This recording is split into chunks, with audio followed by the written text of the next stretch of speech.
দীঘায় আজ আমাদের সেকেন্ড দিন। আমাদের হোটেল থেকে বেরিয়ে ২-৩টে দোকান আছে, ওই দোকানগুলোতে রান্না করে দেয়। আগের দিন আমরা হোটেলে খেয়েছিলাম, তাই আজ ভাবলাম এখান থেকে রান্না করিয়ে খাবো। তাই চলে গেছিলাম ওনাদের সাথে কথা বলতে, কত কি নেবে না নেবে সেটা শুনতে। তারপর সবাই ১ কাপ করে চা খেয়ে চলে গেলাম বাজারে। বাজারে ঢুকে ১ম গেলাম মাংসের দোকানে। আর সেখানে কাটা মাংস ২২০ টাকা আর শুধু লেগ পিস নিলে ২৭০ টাকা। তাই আমরা ২৭০ টাকা দিয়ে শুধু লেগ পিস নিয়েছিলাম। তারপর চলে গেলাম সবজি বাজারে। সেখান থেকে আম আর আলু নিয়ে চলে আসলাম চালের দোকানে। আমি চাল ডালের দাম শুনছিলাম, আর ওরা দেখি চাল নিয়ে খেলা শুরু করে দিয়েছে। মানে বাচ্চা ভাবটা গেল না আর কি। তাই আমি বলছিলাম রেখে দে, নয়তো ধরে মারবে। তারপর এই দেখো আমাদের সব বাজার কমপ্লিট হয়ে গেছে। এখন যাব সকালের খাবার নিতে। আজকে আর আমরা হোটেলে গিয়ে খাবো না। আজকে যা খাবো সব রুমে।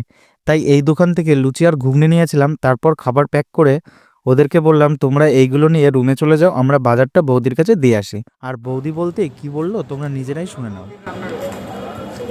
বৌদিটা বলতেই হলো বলা। তারপর সমুদ্র থেকে ঝাঁপিয়ে আসতে না আসতেই দেখি খাবারও চলে এসেছে।